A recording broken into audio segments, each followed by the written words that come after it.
La première étape, bien sûr, c'est la création de l'ASM en 1911.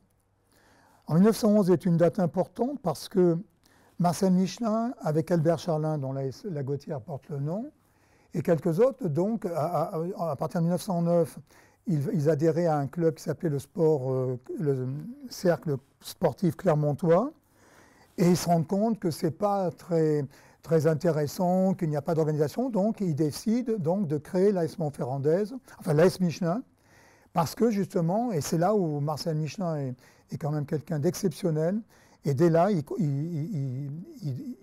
il applique pour lui-même comme pour les autres des valeurs exceptionnelles.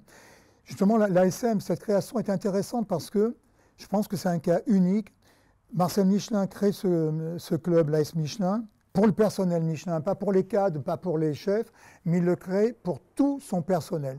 Pour moi, ça, c'est quelque chose de très important parce qu'il veut aller à l'élitisme, mais avant tout, il pense à tous les employés Michelin, que ce soit chef de service, chef d'atelier, chef d'éthique ou simple employé. Et ça, c'est magnifique parce qu'à cette époque, c'est vrai que les gens, quand on leur dit de faire du sport, ils ne sont pas très partants. Et là, Marcel Michelin, il a un charisme exceptionnel. C'est quelqu'un qui fait beaucoup d'éducation, ce qu'on appelle à l'époque l'éducation physique. Donc, peu à peu, grâce à son image, il est arrivé à faire adhérer des gens et des gens. Et c'est vrai que quelques années après, l'ASM va se retrouver avec 2000 adhérents. Mais je crois que ce qui est important, et il faut qu'on le dise, Marcel Michelin a été un grand monsieur. C'est un homme qui avait des qualités humaines exceptionnelles, indéniables. Enfin, je le dis parce qu'en plus, n'étant pas de Michelin, je le dis, cet homme, c'est quand même quelqu'un d'exceptionnel qui a été respecté dans le monde entier. C'était un homme, on ne disait pas Monsieur Michelin, on disait Monsieur Marcel. Donc tout le monde le respectait, tout le monde l'appréciait. D'ailleurs, c'est lui qui fait venir les meilleurs entraîneurs, par exemple Franck Nel pour le rugby. Déjà, il faut savoir que Marcel Michelin donc, faisait de l'athlétisme et faisait du basket, participait à tout un tas d'activités justement pour promouvoir le sport et faire adhérer les gens. Et je trouve que ce qui a été bien, c'est qu'il est arrivé aussi à motiver les patrons Michelin et on est arrivé donc à cette situation. Alors la deuxième étape, pour moi, c'est 1995. Lorsque donc l'ASM Omnisport décide donc d'accorder le rugby professionnel au rugby.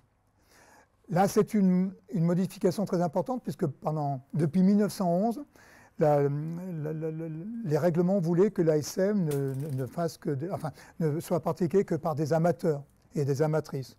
Donc en ce moment-là, on se rend compte justement que c'est un grand tournant qui est pris, que l'ASM Omnisport va bien sûr exister, mais qu'elle n'aura plus le rugby de haut niveau en son sein. Et ça, on sent vraiment au sein de l'association énormément de doutes, d'inquiétudes. On a eu peur pour les sections, on a eu peur pour l'avenir. Bon, et ça a été un bon choix puisque l'ASM Omnisport existe et que le rugby se maintient au plus haut niveau. Mais ça a été un moment que nous avons vécu et qui a été très important. Alors la troisième étape, elle n'est pas loin, elle est 2001.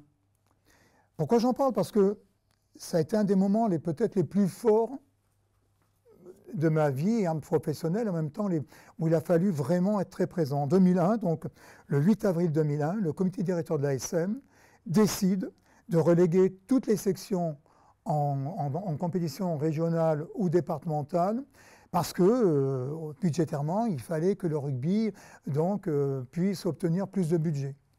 Donc là, à ce moment-là, c'est effroyable parce que toutes les sections se sentent oubliées, leur projet, et surtout qu'on leur avait dit en 90, quand on arrive ici, en 1990, on leur avait dit « Allez, il faut que toutes les sections montent de niveau avec la structure qu'on vous a construite et tout ». Et en 2001, on vous dit « non, c'est terminé, maintenant, vous ne faites que de la formation ». Et donc, à ce moment-là, il a fallu que des gens soient présents pour garder encore des personnes. Bon, beaucoup de gens nous ont quittés parce qu'ils étaient compétents et attirés par le haut niveau.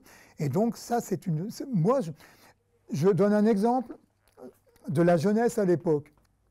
Il y a dans la salle de basket des bannières sur toutes les sections sportives.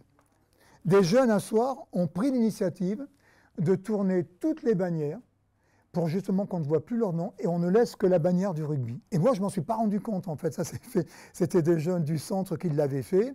Ils avaient, bon, moi j'étais là très tard, mais je n'étais pas dans la salle de basket. Et le lendemain, il y a un entraînement, il y a un match de basket, et le journaliste de la montagne le signale dans l'article. À ce moment-là, Jacques Champel l'apprend, il est furieux, enfin ainsi de suite, ainsi de suite. Mais ça montre bien que les jeunes avaient, c'était une initiative, je trouve, intelligente, qui était touchante, parce que c'était des jeunes qui l'avaient fait en disant, voilà, il ne reste que le rugby, et nous, c'est fini. Et ce qui est extraordinaire, c'est que ben non, grâce à la formation, le club continue au contraire, à être bien présent, avec bien sûr maintenant de nouvelles activités. Mais 2001, pour moi, est une date importante, parce que je pense qu'ailleurs, ça serait écroulé. Et grâce aux gens qui étaient là, grâce à tous les dirigeants et à tous les bénévoles, à tous les entraîneurs, il y a eu tout un tas de réunions dans toutes les sections. Il fallait encourager les gens, leur dire « Mais non, on compte sur vous, c'est pas parce que vous serez plus en élite que vous n'êtes ceci et cela. » Et je trouve que 2021, moi je retiens mieux la date du 8 avril 2001 que la date du 11 septembre 2001. Parce que justement, je trouve que justement cette date était très importante et qu'elle a montré la force du club, la force interne du club.